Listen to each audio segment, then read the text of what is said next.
Comrades, good to see so many familiar faces and some not quite so familiar. So our attempts to broadcast this a little further than Shropshire has indeed been achieved.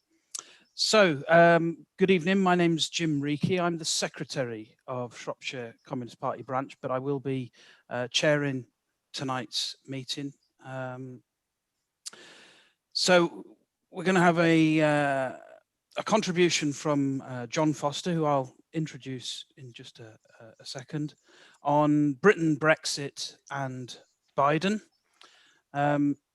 Two key events, Brexit and Biden, that have obviously taken place against a backdrop of complete crisis, a crisis that continues to develop and indeed worsen.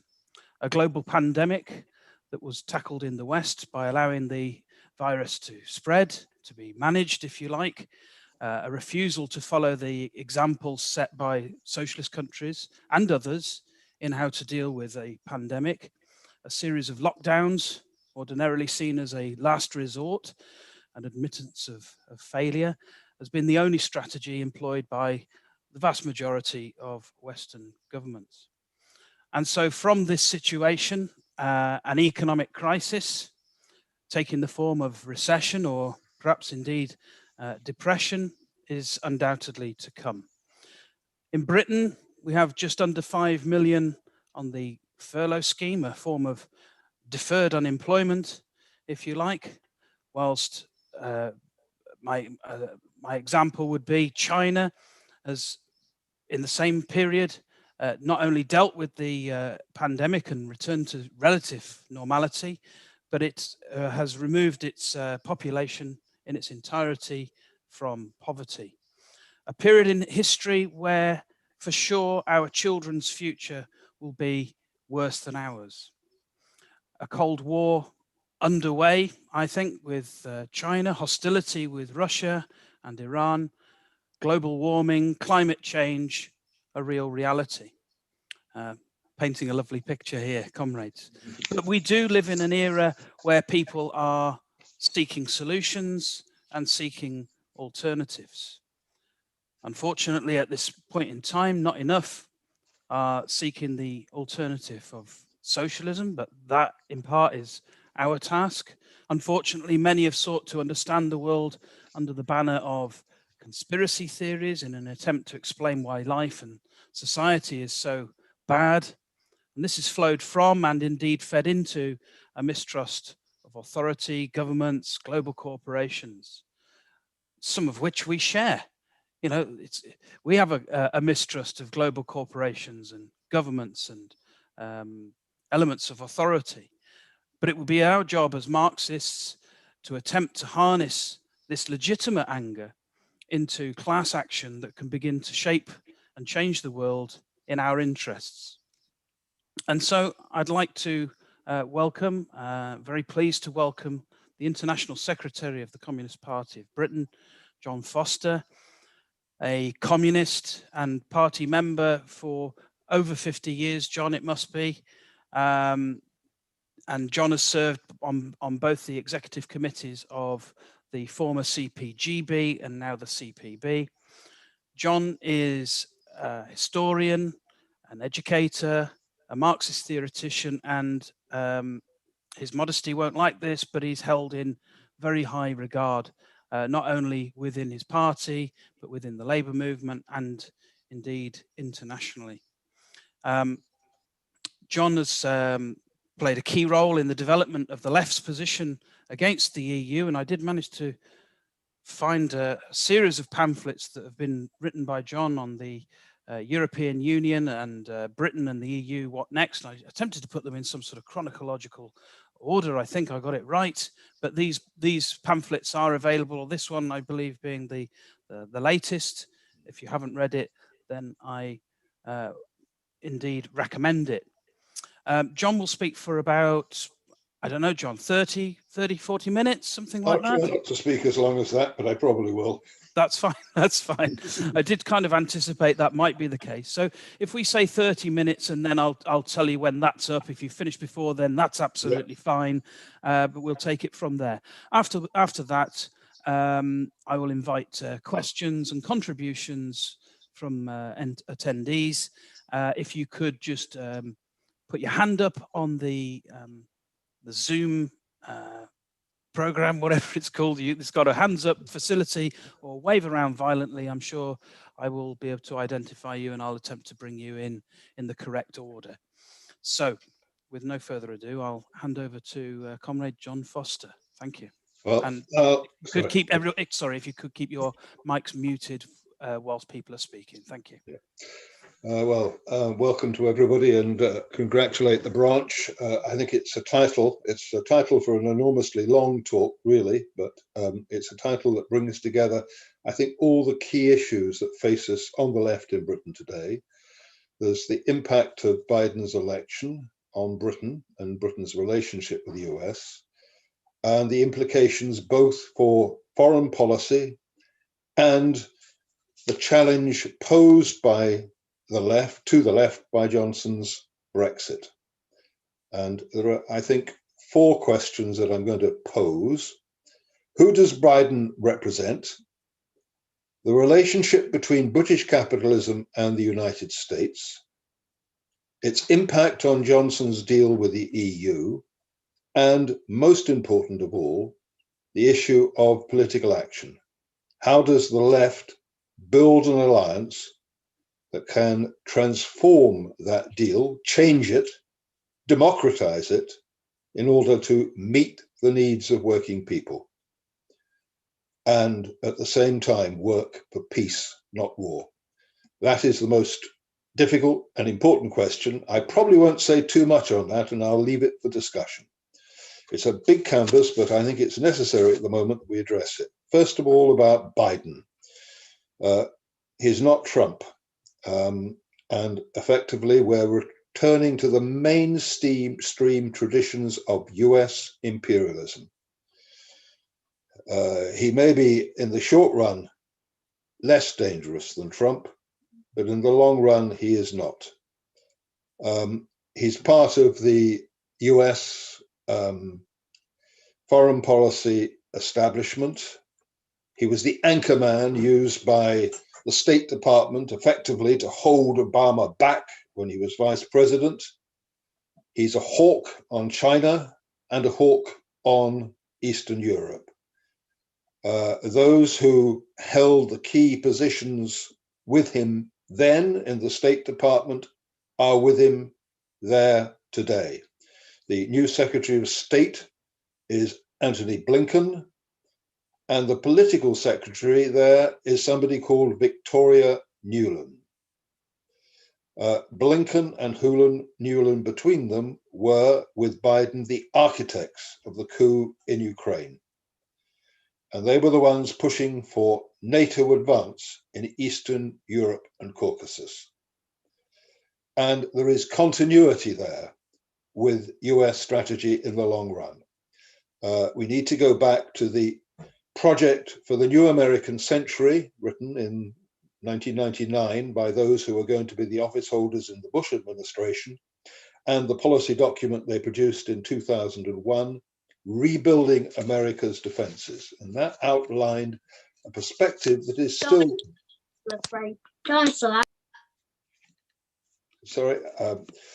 Still a perspective that's still a key one for policy at the moment. And it's designed to combat the rise of China. In 2001, the argument was, we'll deny China oil. We'll control the resources by force, if necessary, of the Middle East and Central Asia. And it was this that determined the policy of the Bush administration and the wars that followed. And the chair of that project of the New American Century was somebody called Robert Kagan.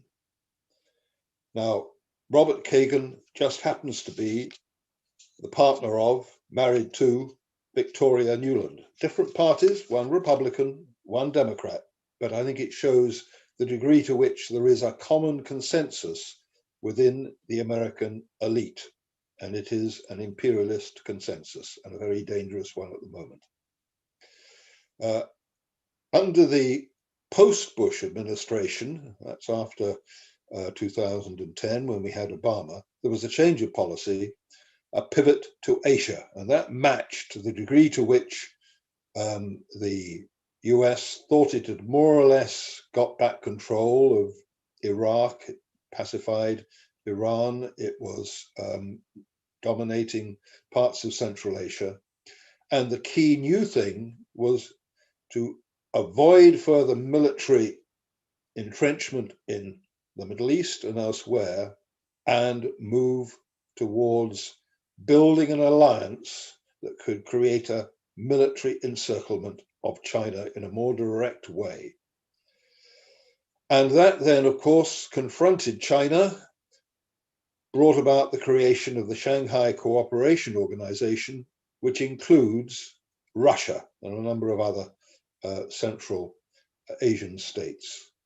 And it was for that reason that a new, in a sense, frontier of confrontation was created in Eastern Europe and in the Caucasus. And that resulted in an attempted rollback, a re-involvement of NATO in Eastern Europe, and activities both in Georgia and the Caucasus, and also more fatally in Ukraine. Now, that was the policy up till Trump. Trump drew back out of Europe in favor of a protectionist US and very much US-centered economic policies. Biden is now back, and that is very important for Britain's policies. He's back with a policy of re-engagement with the Western European members of NATO, for NATO expansion, and very much a new Cold War. I heard people mentioning that as we waited to start the meeting, and that is what we face now. Now, the essence of this battle is really about not China, but the United States, and the United States' failing economic position. As a result of COVID, it's estimated that the date at which China will overtake the United States has been brought forward probably 2 years, from 2030 to 2028. And that's only, what, 6 or 7 years away.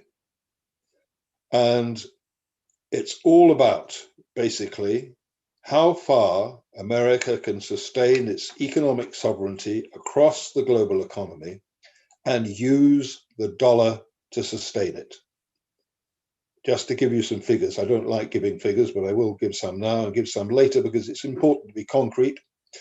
The United States GDP is $20 trillion. China's is $14 trillion. And the global position of the dollar depends on people seeing the US as the biggest and strongest economy and the safest place with which to place their money across the world. The overseas holders of US Treasury debt are Japan, the biggest, and then China. And it amounts to 1/3 of US GDP. And the total US public debt to GDP in the United States is currently, pre-COVID, 200%, which is a massive level of debt. You can carry it because it seemed to be the strongest. People will still put their money there. It's the place that's safest. But what happens if it is no longer the biggest economy? It will no longer be able to borrow cheaply to finance its debts and finance its wars, and it is currently suffering a trade deficit of 3% of GDP at the same time as China's trade surplus is 3% equally of GDP. And that is really the economic background to the new Cold War to ensure a new American century. And that is why America has massively increased its defense budget. It's now 750 billion. China's is 178, Russia's is 70 billion. And the key thrust of current policy is to re-engage with NATO, to re-establish the links with the European Union, and in particular, redevelop the links with the Eastern European countries, Poland, Hungary, and the Baltic republics, and to take advantage of the attempts by the EU to develop its own military-industrial complex, something called permanent structured cooperation, a new scheme set up about 5 years ago now, whereby there would be central funding for a coordinated development of a military industrial complex underpinning a coordinated military force linked to NATO. And as of last November, the rules of PESCO were changed that enables non-EU countries to join. In other words, opening to the membership of Britain and the United States. It's an incredibly dangerous structure integrated with NATO. And one of the big questions that face us is how we are going to develop a movement to stop the new Cold War. I think hopefully we can come back to that question later. I want to go on to Brexit. And to some extent, you can only understand Brexit and why it's taken the form it has and is going the way it is if you look at the nature of the links between Britain and the United States. It is, of course, a neoliberal deal, and it's a centralist deal. It's an arrangement of British law and EU negotiation that will create a big business-led economy that will reduce even further any element of democracy within our society, and certainly democracy as delegated earlier to Wales and Scotland. As the Scottish Parliament lost its economic powers under the UK Single Market Act at the end of December. It previously had them.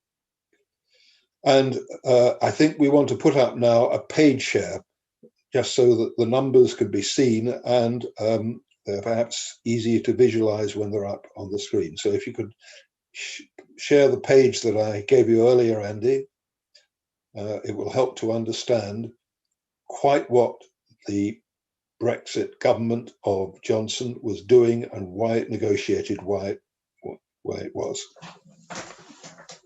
Can you do that, Andy?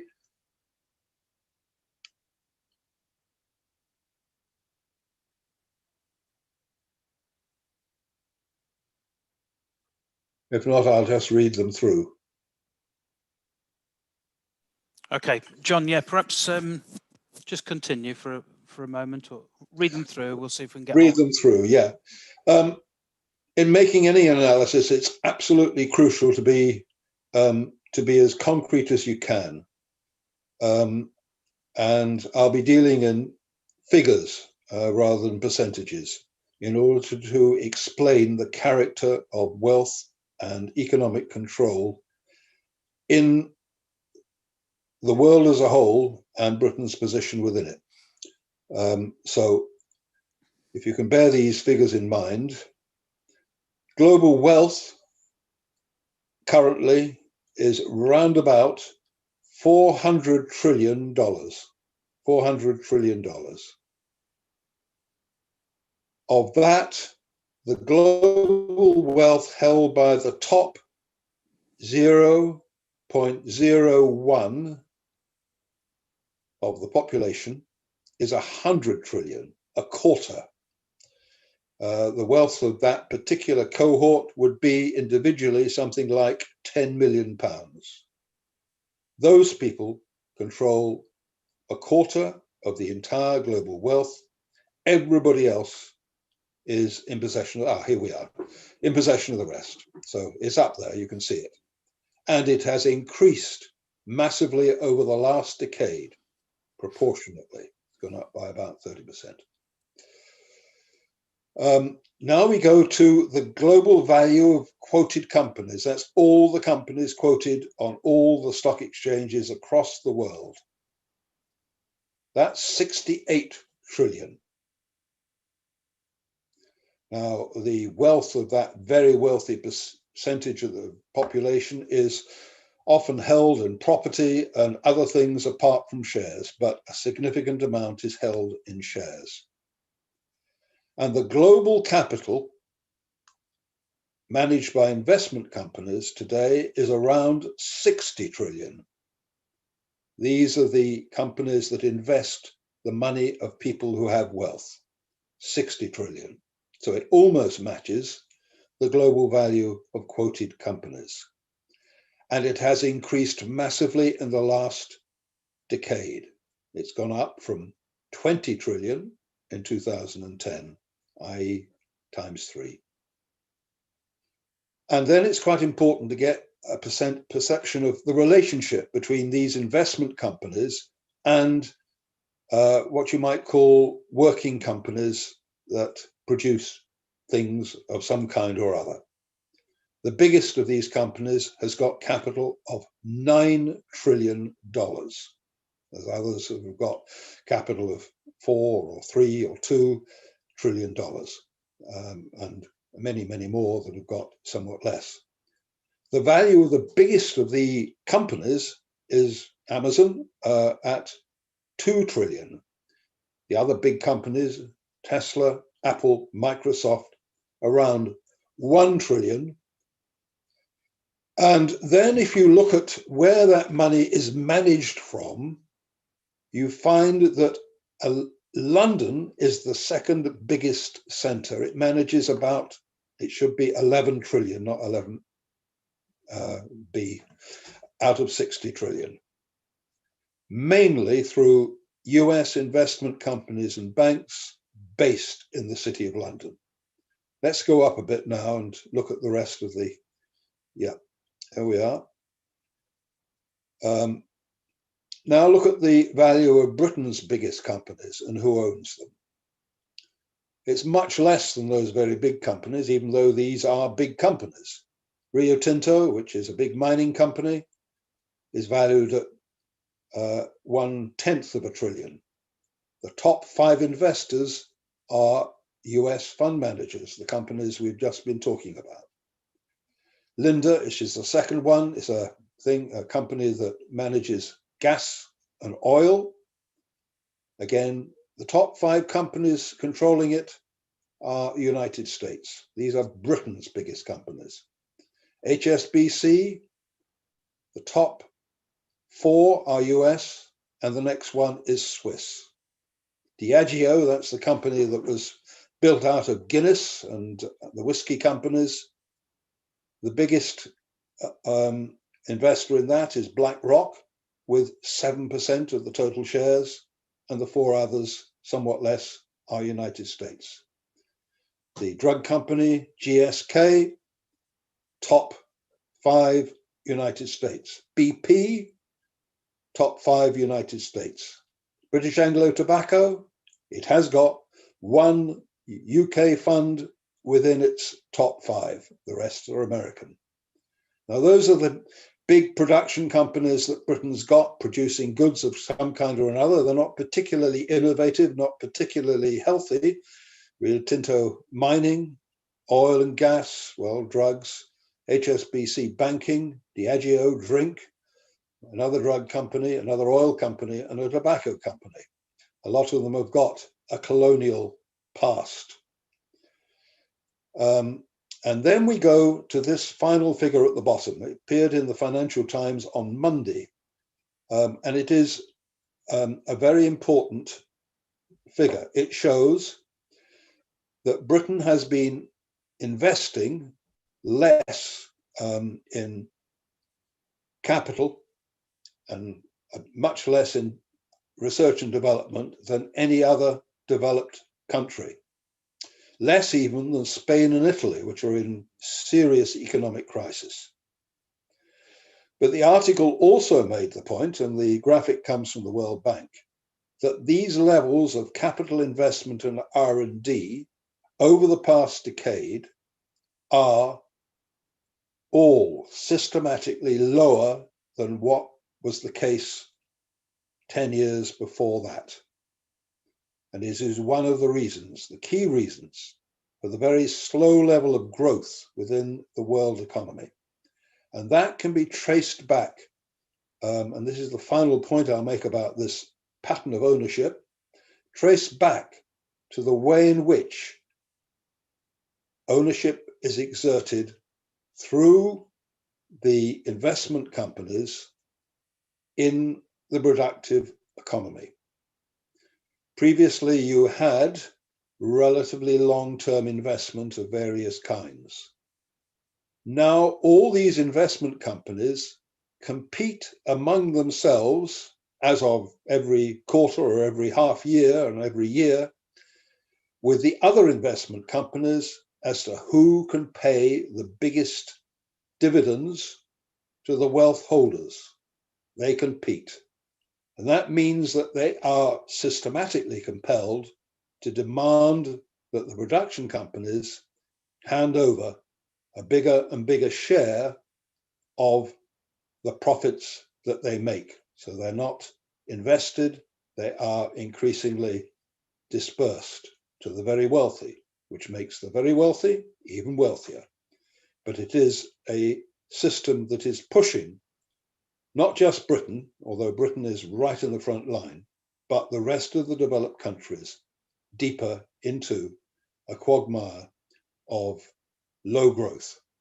And that is the other key thing to bear in mind at the moment. Now, I think I've got to the end of that, but it, I think, provides a very useful background to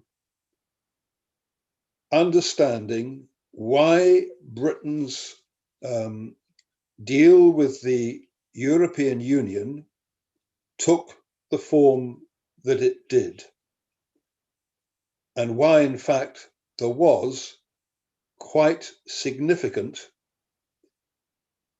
banking or investment company support for that move. Not necessarily flagged up at the time, but becoming very clear now. Britain is the second biggest global centre for investment companies. As I think I said earlier, it's got something like 11 trillion being managed out of the total 60 billion. It's second after the United States. It is much bigger than the other three main European centres combined.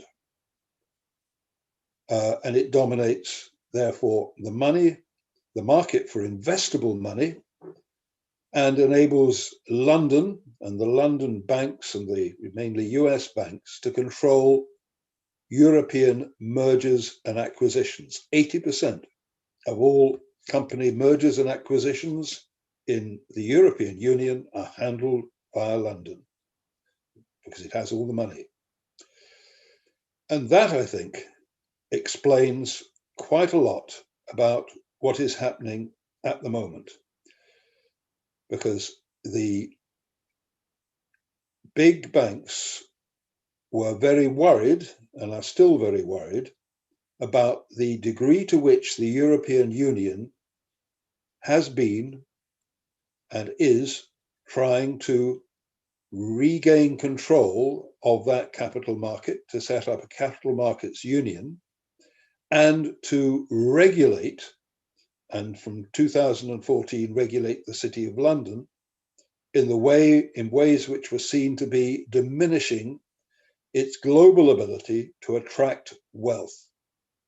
2014 regulations are very much resented.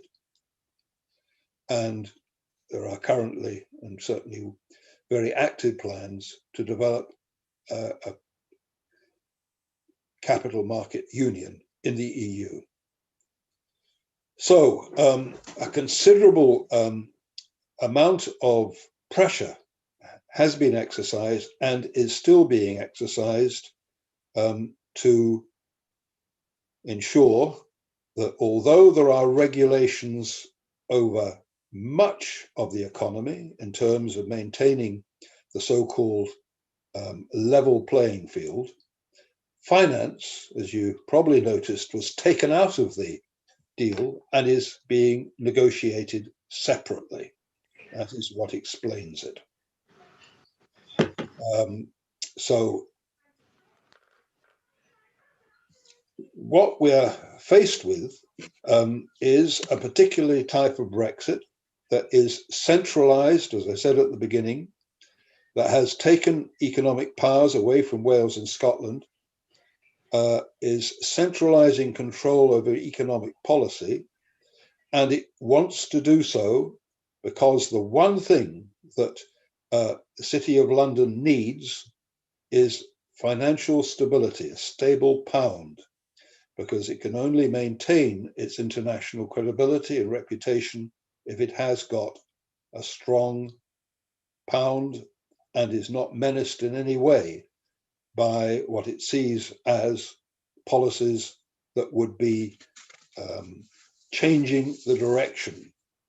So again, you can see why Corbyn represented such an enormous challenge, because those were policies for democratizing our society, for delegating down economic powers to regions and to nations, and a socialist agenda of public ownership.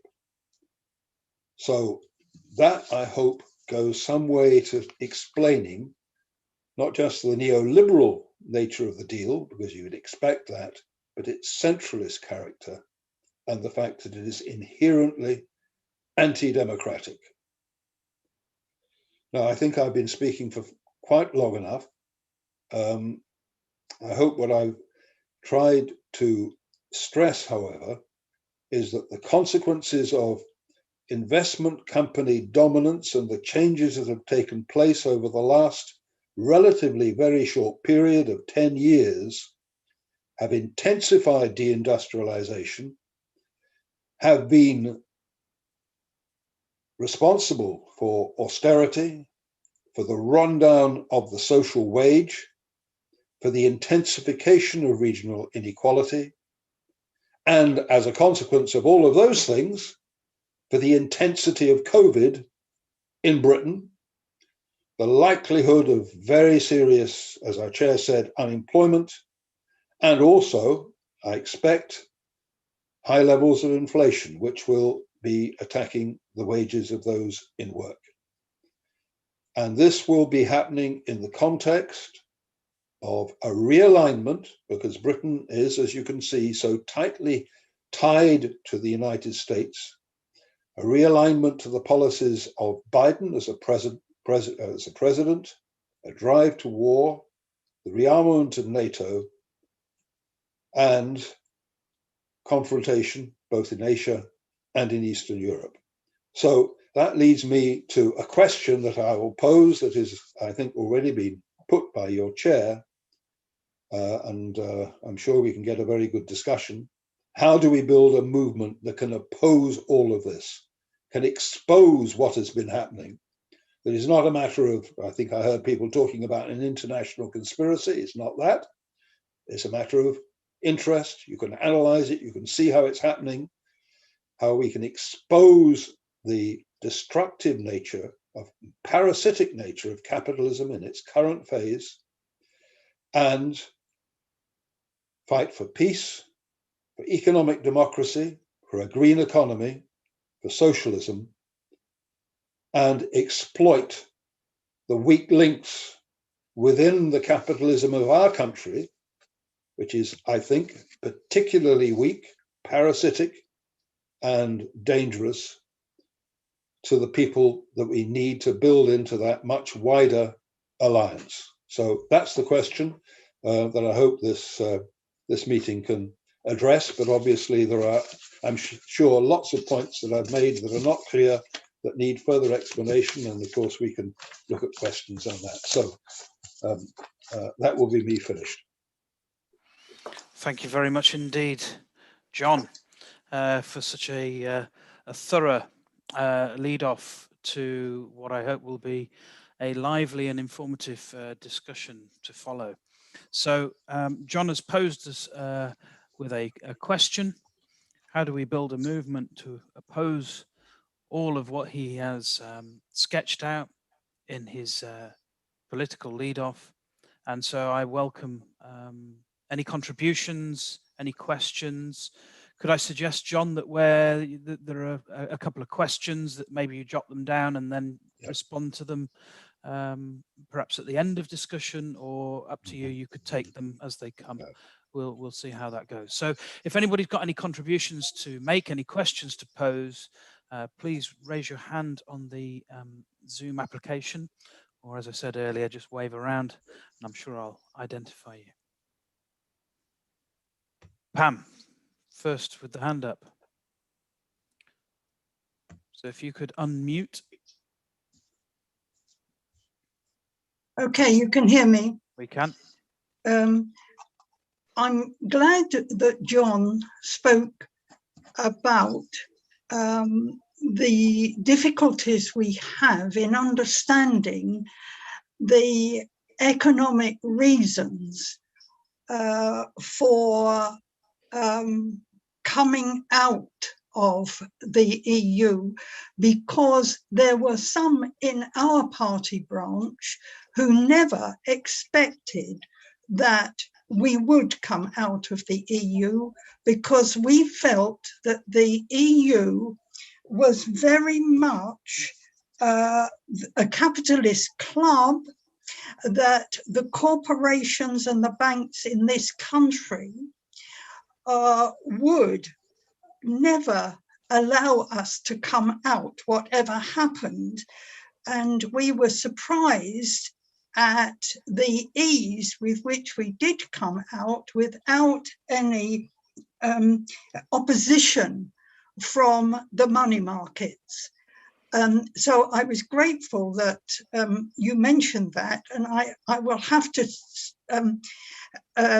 get my mind around that, because that shows a different perspective for me altogether. And it seems to me that if we are going to, one of the things we must do as a labour movement is to explain to people what is going on, because as far as Europe is concerned, because I still talk to people who say that our problems are that we came out of Europe.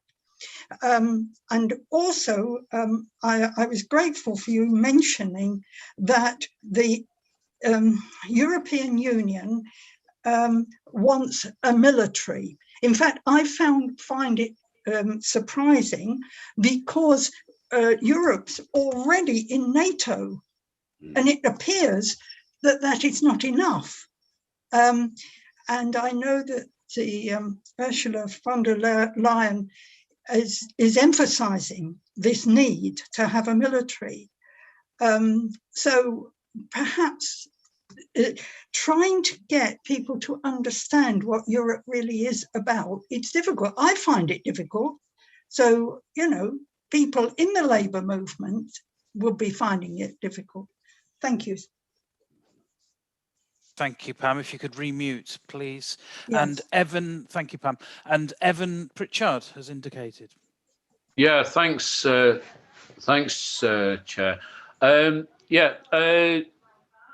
A couple of things that I wanted to comment on, and it's also partly as a way, in both cases, as a question to John. Two issues. One is this question about Biden and his attitude towards the European Union, which and towards Britain, which both of which I think are clearly distinct from that expressed by Trump. Very, very different.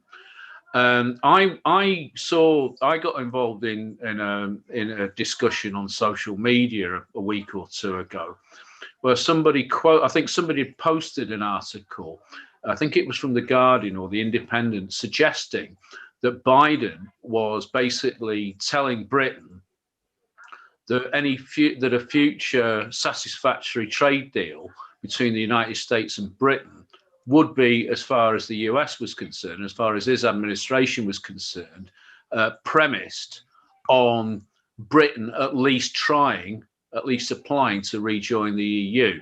Right now, the extent to which this was out of context, well, I don't know, because I'm no expert, and you read stuff in the, in all the media, including, apart from the Morning Star, of course, including the and the Financial Times.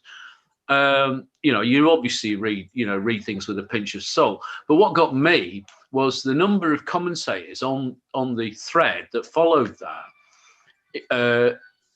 Many of them sort of left-wing Remainers, the sort of people who were campaigning for a second referendum, along with a people's vote, so-called, with the likes of John McDonnell and whatever, who were actually suggesting that, no, more than suggesting it, it was like, oh, good for Biden, about time, we need something like this. We need Biden to come along and shake us out of our stupidity for having left the European Union.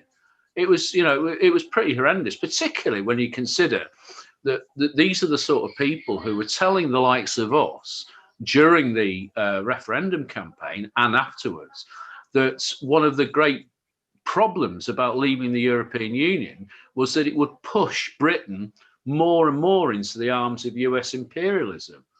And yet, there they are cheering for the fact that the president of the US is allegedly trying to push Britain back into the European Union against the wishes of the majority of the people.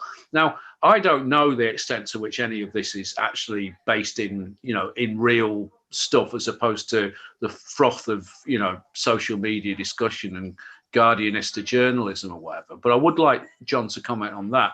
Secondly, I'll make this point a lot quicker. It seems to me, as far as the issue of Scotland, Wales, and the English regions is concerned, with Brexit, repatriation of powers, right? John makes the point, very good point.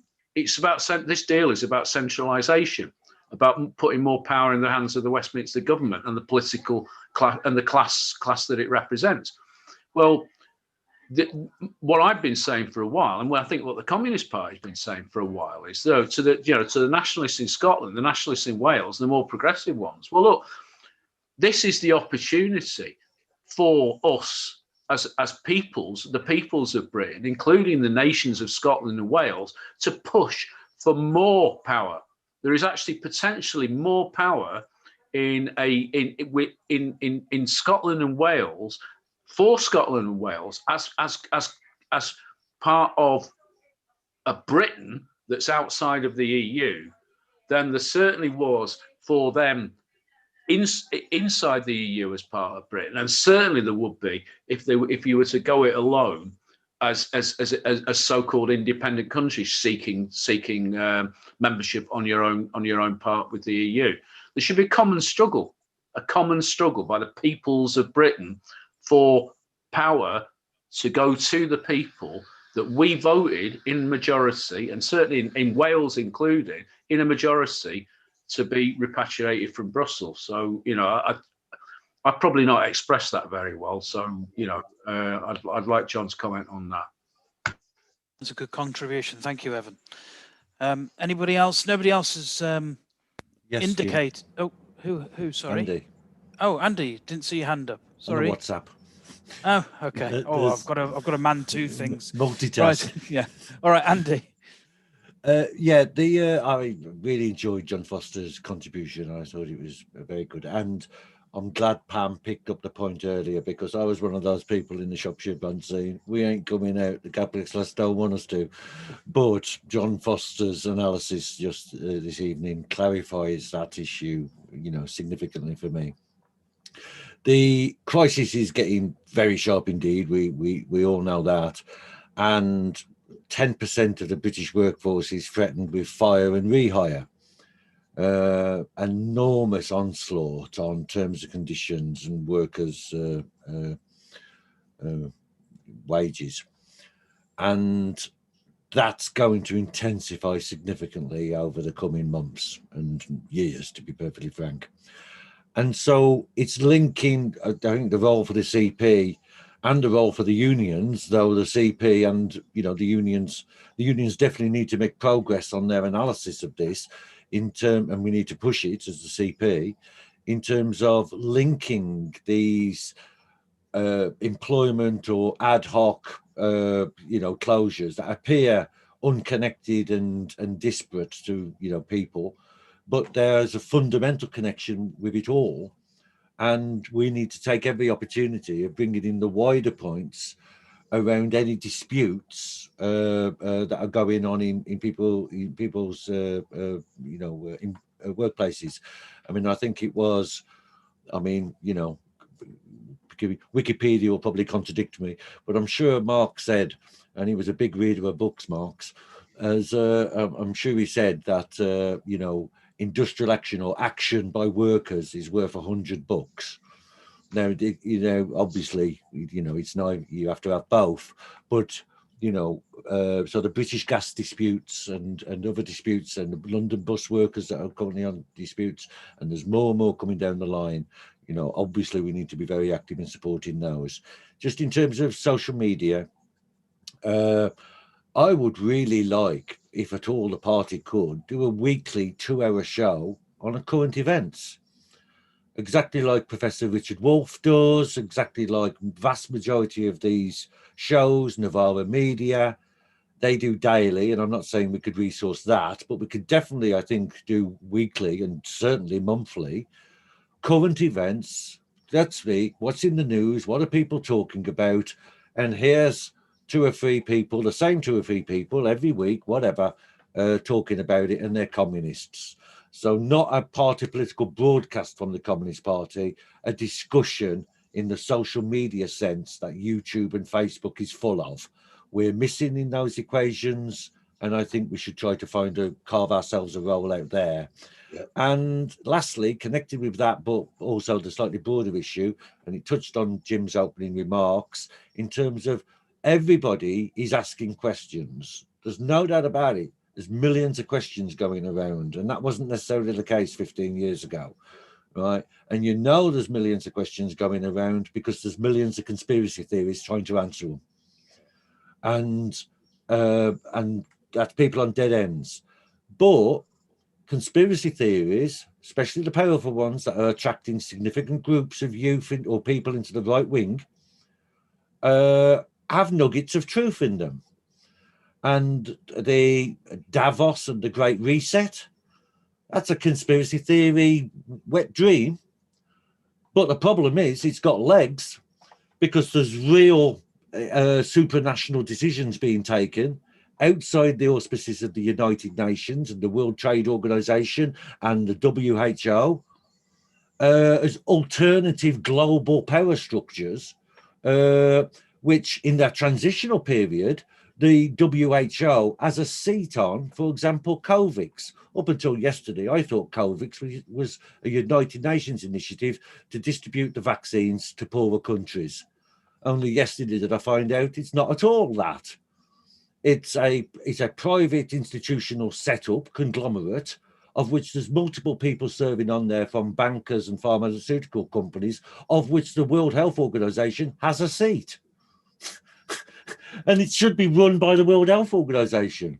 And so these are real issues that are picked up among certain sections of the right, and I don't think the left grasps them at all.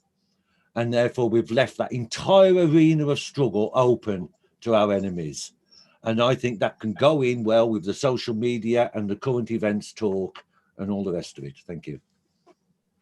Thank you very much indeed, Andy. Anybody else? Nobody else has yet indicated to speak. Daniel. Hi, if it's all right with you, I've got a wee question for Evan Pritchard on the whole. You brought up the idea of powers. Well, Scotland and Wales having more power in like a united federal sort of republic and all that. Which, don't get me wrong, it's a nice idea. I mean, I mean, if it works, I'd vote for it. I definitely vote it over, rejoining the EU, which personally I'm not too fond of. But the thing is, the one thing that's kind of, making me go, about the idea is this. When Ireland seceded from the United Kingdom, a lot of propagandists were saying that if Ireland were to become independent, it would basically be under Roman rule. It would be ruled heavily by the Catholic Church, and it wouldn't truly be independent. And I'm just wondering, Evan, and this isn't a criticism, this is just a genuine question. Would you support a united Ireland if it meant that Ireland would go into the EU? Yeah. Sorry if it's a bit off topic. I was just asking. That's fine, and I'm not going to demand that Evan responds to you immediately, but I mean, he can do if he wants to. If you wanted to respond to that, that's absolutely fine. But you've thrown that out there for any. I'm happy to come back on that, but possibly let some other people speak. And also bear in mind, I'm not the speaker. It's John who's the speaker. Yeah. Absolutely. Okay, John, I wonder whether you would like to respond to a couple of the points that have been made thus far. Well, I would have, coming from having been in Scotland for the last 50 odd years, I'd also like to respond to the last point. It's a very good point. To make the first response would be to say, well, our party has always supported a united Ireland, right from 1920, when our party was formed. It was very active with those who were at that time militarily fighting for the defeat of the British forces and to end the occupation. And obviously we always opposed the partition of Ireland. And this is because Ireland was the first British colony. It was treated as a colony, and it has therefore a different relationship to Britain as a power than Scotland and Wales. Scotland was very much part of Britain as an imperial power. It was, and I'm sure that Daniel will know the history of Glasgow as a slaving port and the degree to which it was a key part of the exploitation of India and of the settlements elsewhere. And its industries, which were enormous a century ago, more developed in some ways than those in parts of England, were all the outcome of that. And the degree to which the workers in Scotland, when they were fighting to become organized, saw their immediate enemies as being their local ruling class, who had their own control over the religious establishment, over Presbyterianism, over morals, over education, over banking, over law. They all had their own system of control, continued through the 17th, 18th, 19th centuries. And they were a ruling class that was merged into, increasingly, the British ruling class. So it's a different kind of situation than the colonial relationship between Britain and Ireland. And always, therefore, the communists saw the key thing as a unity of the working class, but from the 1930s, a unity of the working class to develop the national economic power of potential parliaments in Scotland and Wales as a way of developing a democratic front against big business. And that has been the party's position ever since in various forms. And I think that links up with what Evan Pritchard was saying. I don't know whether that would we support as a practical matter, Ireland going into uniting as part of the EU? Well, if that is what people want in Ireland, it would not be our job. It's a matter of the Irish Party giving positions on that. But we in Britain would not obviously be giving an opinion on what would be the right of the people of Ireland to make up their minds. and it might be a way on the road to real independence, because the people of Ireland have actually experienced the rough side of the EU probably more than any other population in Europe, apart from the Greeks, the Portuguese, Spanish, and the Italians. And what was done to Ireland in 2010, 11, 12 was economically quite shocking, directly to regain monies lent to the banks there and make the people pay for them by massive unemployment. So Ireland could find its way forward, I'm sure, and the people would exercise their democratic rights. Sorry, I've been rather long on that, but I think it's a crucial thing because it's linked up with a lot of the other points that are being made about, particularly, I think, Evan's points, which were very good ones, about developing popular sovereignty and democracy from below. And as part of that, progressive federalism, mobilizing the peoples of Scotland, Wales, but also the English regions for a quite different type of economy. I mean, I hope what I said, and I hope the facts and figures were appreciated. Britain is locked into a level of finance, capital, parasitic control that seems almost impossible for it to escape from. And it means that Britain's industry and productive industries will shrink. And Britain will be facing an extremely difficult economic future that we visited upon working people in a neoliberal, centralist Britain being preserved for the interests of a city of London mainly inhabited by external capital.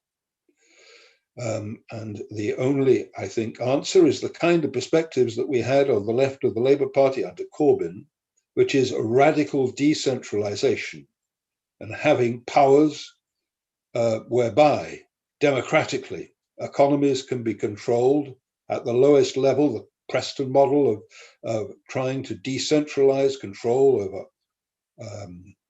things like energy, to ensure local supply, and to ensure it's built around levels of democratic and public ownership of key resources. That is the vision we want to get, and administered as locally as possible.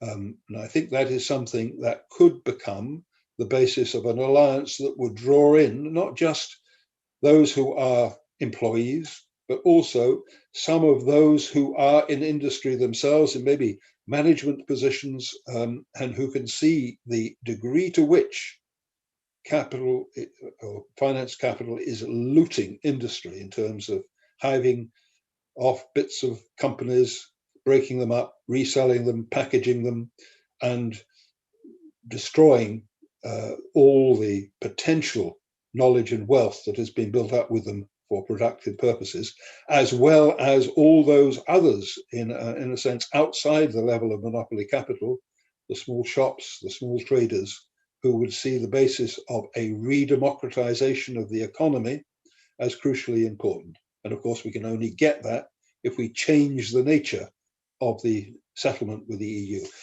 So I've again gone on too long about that, but Pam posed some very important questions about the nature of Britain's exit.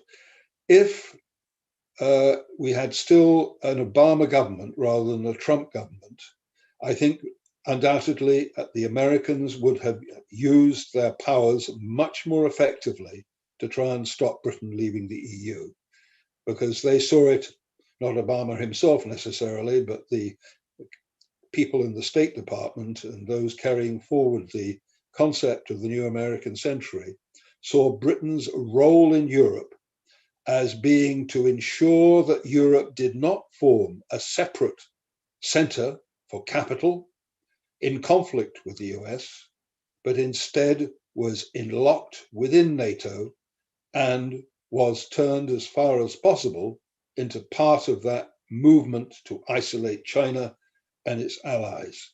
That was the key policy up till Trump became president. Trump had a different vision, which was an isolationist vision and that of withdrawing troops out of Europe and concentrating on the United States. And it's in that moment that it became probably much more possible for Britain to leave, and to those sectors of finance capital to be able to win the arguments within capital as a whole. And that they did, and we see the result. I think that's probably answers some of the questions that came up for Evan.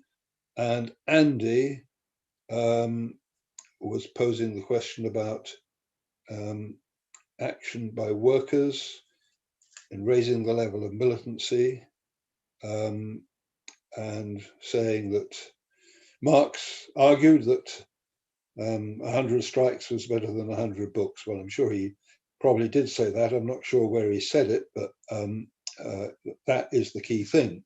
We can only make a change with people being organized and understanding the nature of the society in which they live. Now, people are becoming more organized. Trade unions are growing. It's been one of the most encouraging things over the last year or so. I don't know what the level has reached currently. I haven't seen the most recent statistics, but certainly it has gone up by something like 300, 400,000 in the last few months, as a result mainly of COVID and people needing to be organized in a union to be able to prevent being mucked around by the government and their employers. So the level of the trade union movement, its size, is expanding.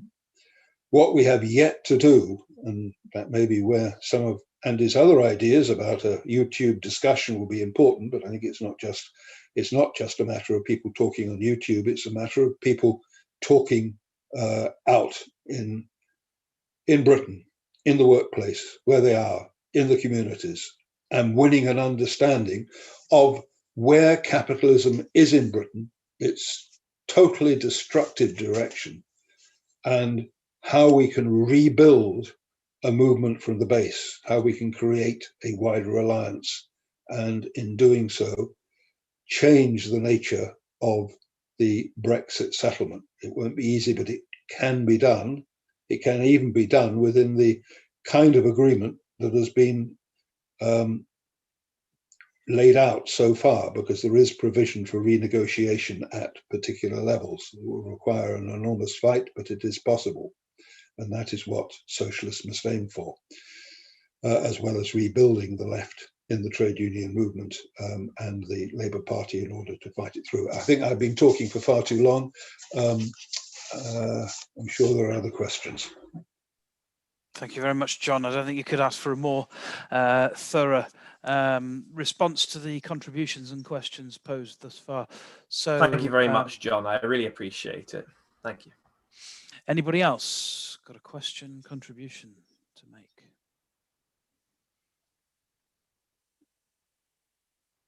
Seems rather early to even start suggesting wrapping up just yet. But you haven't answered the question I posed to you either. Oh, indeed. How are we going to do it? Yeah. So come on, comrades. How do we build a movement? I think the question was to you, Jim. Well, to me. No, I think it was to the meeting, Andy.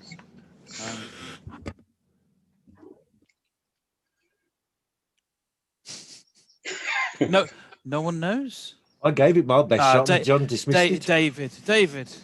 David knows. David. As I know, comrades, but David Grove. He'll tell us. I think that Andy's contribution has already pointed the way to the sort of answer we need to give as a party to the challenge that John has posed. And in a way, I mean, it's the old problem. As John pointed out, there is a growing militancy, growing strength of trade unions addressing the immediate issues that are coming up, a lot of them as a result of COVID. Yeah. But there's also growing struggle, for instance, against the gig economy. which has been winning some victories. There's a lot of these things going on, but they are relatively small scale. They affect, at the moment, a minority of people, and they are disconnected. They're separate. Now, obviously, we as communists have got to be involved to the extent that we can in all these individual struggles. But the big challenge, and this is not new, this has always been the case, is somehow to link these struggles together, and above all, to link them with the big issues that John has been talking about. I mean, these are the issues that ultimately we've got to get the British people to face. But there'll have to be several stages of struggle to, I think, to reach that point. And it's getting involved first of all in the immediate struggles of whatever group of workers are taking them, trying to show how those struggles are bound up with struggles of other workers, that we're all in the same, ultimately the same battle, and that the context for those battles is the global situation that John has been speaking of, the drive to a new Cold War, with all that implies for us, and the failure to address the big issues of global warming, of the need for a green economy, and so on. It's a matter of finding the links, comrades, and it ain't easy, but it's the only way forward. Thank you very much, David. Great contribution. Alison. Alison's indicated to speak. I'm listening to all this and listening to John talking about how, we're probably going to be heading for some serious unemployment in the near future. I went to an excellent online discussion a couple of weeks ago where they were talking about the National Unemployed Workers Movement. I'm involved in the tenants movement at the moment, and we're doing our best to get a bit of action going and speaking to other tenants unions. But yeah, maybe we need another National Unemployed Workers Movement for the near future. Perhaps you could talk, John, about Unemployment Fight Back, a new initiative of the People's Assembly and other groups. Or if anybody else is involved in those locally. Yeah, that's what we want to hear about. Anybody else involved in local people's assemblies and how that's developing? I would personally like to be part of the People's Assembly, but the problem is I live so far up north. The only real areas the People's Assembly is active in Scotland is Glasgow and Edinburgh, which is a bit of a shame. If there was a local branch in Inverness, I'd probably do my bit. Well done. You now know what your next job is. Oh boy. You need to set that up then, Daniel. Thank you. Evan's indicated again. Hi again, comrades. Yeah, I mean, I'm conscious of the fact I'm a bit of an interloper, so I'm a bit embarrassed to be coming in again because I'm based in Manchester. Yeah, I mean, I'd be interested to hear what, if anything, is being done around the People's Assembly in your area, because very much the People's Assembly, and within that the Communist Party, we are really encouraging the formation of People's Assembly groups in new areas where they don't exist, and getting involved in local campaigns. I mean, our experience has been fairly good. We've been holding. We've got a project in Manchester of having more localized meetings rather than having it as a sort of centralized Manchester structure, and that's starting to have a bit of purchase. On what Alison said, by the way, on the question of a national unemployed workers movement, I think one thing I would say is that back in the day, I mean, John will know more about this than me, so I'm kind of, I'm a bit reticent to say too much about this, but the National Unemployed Workers Movement of the 20s and 30s was an incredible movement. I mean, it actually led in parts to the formation of the National Council of Civil Liberties. It was an incredible movement, but it was a very militant movement, and its history needs to be retold over and over again. It's real history, because there's a lot of things that people don't, a lot of people, I mean, like for instance, people have the idea that the most important hunger march of the 30s was the famous one that Ellen Wilkinson was involved in. But in fact, that was actually set up as a deliberate attempt to divert people away from the National Unemployed Workers Movement, which was led by and large by the Communist Party. And the important thing is that the big important difference between then and now is that in the 20s and 30s, the National Unemployed Workers Movement was spurned by the official labour and trade union movement. It was spurned by the TUC to quite a disgraceful extent, details of which I won't go into. I'd encourage comrades to read as much about it as possible. But now, we've got a situation where Unite, the largest union in the country, or the second largest union in the country, has actually developed community membership. It's actually brought this to the centre of the organised trade union movement, which is a massive opportunity, which many of us have been doing our best to take full advantage of and build. And also, that we are gradually seeing the rebirth of Trades Council. Trades Councils haven't gone away, but they are an incredibly important part of this whole thing. So People's Assembly groups, Trades Council groups, I would say Unite, community branches, these are all ways, tenants unions, these are all ways that we can rebuild, that we can start to, rebuild some of the things that, that have been sadly lacking over the last period.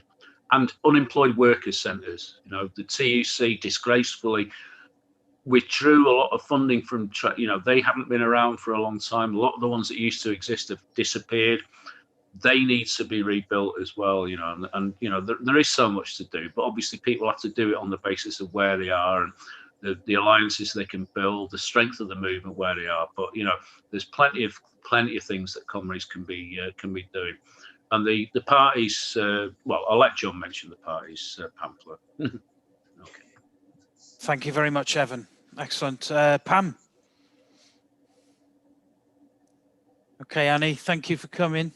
Yeah, now, I played quite an active role in the People's Assembly. Why the People's Assembly was so good was that it brought people together on issues, local issues that they were very, very concerned about. For instance, the National Health Service, people were worried about the closure of local hospitals. And when we went out on the streets and set up a stall, and we set up things to sign, we had queues of people. We covered page after page after page of signatures, and we listened to people who were very worried and complaining about the fact that hospitals or parts of the hospitals like the A&E were going to close. We had similar responses on housing. And we got the impression that out there, people are really worried and concerned. One of the problems we felt was that the People's Assembly, at least in our area, were the retired people, because they were sort of left-wing retired people doing a lot.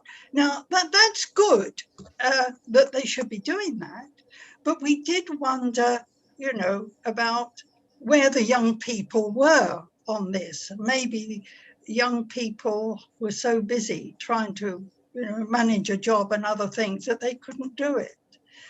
I feel that the People's Assembly is really important because it does bring people together, and you don't have to take a party political point of view.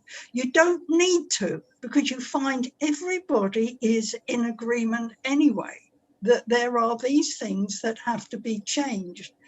Now, of course, what happened though, when we got to the general election, all these good people who were so concerned and worried, a lot of them voted Tory because the cunning Tories had worked it out, as we well know, that if they shouted, "We'll get it done," that's what people voted for. And that was a bitter disappointment, that all that good work that had gone in and the potential that there is for change had been destroyed by this the Tory government and their cunning. But that doesn't mean we can't go back to it. And I do feel the People's Assembly is important and can help get things off the ground again. Yeah. Thank you, Pam. Andy's just put into the chat box, comrades, the link to Unemployment Fight Back on the Facebook page of the Communist Party. So if you want to check that link out and get involved. I wonder, Andy, you did hear the other day from one of the initiatives that's happening in Derby, to the east of us. We're in the West Midlands, but to the east, as comrades were asking what was happening in sort of our area of the Midlands. I wonder whether... I think the People's Assembly nationally, but definitely the Communist Party nationally, is going to organise a virtual online People's March for Jobs. And obviously that's all around unemployment. And so... John, of the attendees gone some way to answering your question? So. Yes, I think so. I think we've got a lot of local detail about things that are happening and could happen and what has happened in the recent past. Alison, and I think Pam, and I think the crucial thing, and David Grove mentioned it also, is to start locally, start where you are, and start with the people you know and the things that are needing to be done. I don't know quite what the situation is across England, but I know in Scotland, council budgets are being sorted out at the moment and votes are taking place. I presume that's taking place in England as well. And they're going to, unfortunately, I think in most cases, not be restoring services, but cutting them even more, and cutting exactly the services that people need in order to be able to recover from this pandemic. That's a focus. And it has in Scotland, I know, been what's been done, where we've had people's assemblies and active trade union councils, what's been done over the last years in, for instance, Fife, where the People's Assembly and the Fife Trades Council blockaded Fife Council and managed to get some changes. Equally in Clydebank and West Dunbartonshire, the People's Assembly and the local Clydebank Trades Council have done that. They've done other things as well. In Fife, where there is an enormous Amazon warehouse, they blockaded that as well in order to be able to get improvements in conditions for the workers. They stopped it operating, I think, for the best part of a day, and confronted the police and the management. And I think they've done that more than once. So those are the kind of actions that are there, seen by people. They're about improving conditions, both in workplaces and in terms of social services. I think we've got a very, very example of how people respond to the need to defend hospitals and the services on which they depend, and they are going to be under attack systematically this year, next year, and the year after. So it's where we go from there and how we build up that understanding that a broader alliance is needed. And it is, I think, it's not just of those in work, it's not those in the providing the social services, it's not those who are actually in employment in productive industry. It's also other sectors that we can draw in. And one of the things we've been doing in Scotland recently is celebrating the Upper Clyde shipbuilders' occupation, which was victorious largely because it was supported by all the small firms that sold in goods to the shipyards and whose future depended on it. And that broke away the bottom from within, because it was such an enormous closure for massive shipyards, from the local Conservative Party, and immobilised the government's defenders within Scottish politics. It was a real transformation. So we then need to think about what the equivalents of that would be today, the empty high streets, the people who provide local services, and start to win them for a different perspective of how the economy could be organised. You don't need these long supply chains. An awful lot can be produced locally, not by big business, but through a network of public sector control and public ownership, and also local small businesses. Split the bottom from underneath the those who are seeing the Tories as leading the way forward somehow. People will be soon disillusioned, but we need to provide that longer term perspective, and then also that Marxist analysis concretely applied to the way Britain is at the moment. And it is really probably the weakest of the major capitalist economies, certainly the weakest of the major capitalist economies, and parasitic, and seeing its productive wealth actively being destroyed. And if you can explain why, and I've tried to show that in fact we're in a position where I can't see that capitalism itself, organized as it is, can get us out of it. If we can win people for that, then we'll also win them for socialism, a socialism that is somewhat more sharper edged than the socialism even of Jeremy Corbyn and the Labour Party. That's the job, I think, that we have in building an alliance. Capitalism isn't working, and socialism is the alternative, the only alternative. Thank you very much indeed, John. Comrades, unless there are any other contributions or questions, I think that we've been running for over 90 minutes, and I think John has almost suitably rounded up that discussion, and he's answered everybody's questions and contributions from this evening in an extremely thorough manner. So are people happy to start rounding up, and I'll make some closing remarks. There is one last question I'd like to ask, Daniel, if that's okay. Okay. And this one's about climate change and all that. I sometimes have these little bits of anxiety about, you know, the future of this planet and the lives of other people, and of course myself and my family, that terrible things are coming in the future because of, you know, climate change. And I just want to ask you, John, in particular, you know, do you think there is hope that we, the people, can potentially save the planet? Is there still time left? Or that's the main thing I'd like to ask, if that's okay. Because I heard climate change being brought up a little bit earlier, and it just kind of reminded me of that little bit of existential dread that I think a lot of us have because of it. I don't have the scientific knowledge to be able to give you that assurance, but the degradation of our planet will occur. It's how far it can be limited. And the only way of doing that is to have, as far as I can see, the kind of public ownership and direction that is possible within a socialist society. I cannot see that the various market-based interventions that we've seen in the Europe and elsewhere are going to work.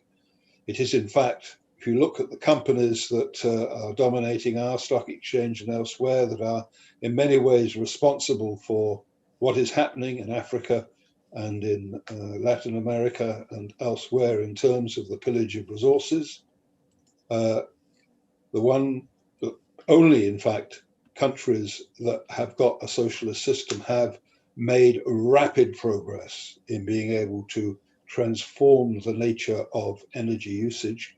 Although China is still a big polluter, the scale of the change in the level of transition to renewable energy over the last 10 years has been absolutely amazing. And they are undoubtedly the world leaders in the required technology. You could say the same for Cuba, that started that kind of policy 20 years ago, 30 years ago, I think, when I first went there. They were already powering electricity from sunlight and such like, and in some of the other socialist countries. So I think there is hope, but if we are involving ourselves in a drive to war, to nuclear armament production, as we are, then we will not reach that target. And I think it's very important to add to the other things that were being said, that the movement against a new Cold War is absolutely central to the other economic policies. It's divestment from the defense and armaments industries, the development of alternative forms of employment, of which there is no shortage in terms of the potential if there was public ownership, and therefore the ability to have the resources both to stop war and to stop climate change in the wrong direction. So that's as much as I can say, Daniel. I can't give assurances. I'm not a scientist in that particular field, and you'd have to ask somebody else. But we can see what socialism has done in China in terms of changing things around. It is possible to make rapid change. That's an enormous economy. If it can be done there, it can be done elsewhere. Thank you very much. Thank you very much, John. So that's the conclusion to tonight's meeting, comrades. Socialism, the fight for socialism, the only savior for the planet, for peace, for green technology, and for advancement in our interests. And so that brings me on to saying to all of you, thank you very much for coming. Thank you for contributing.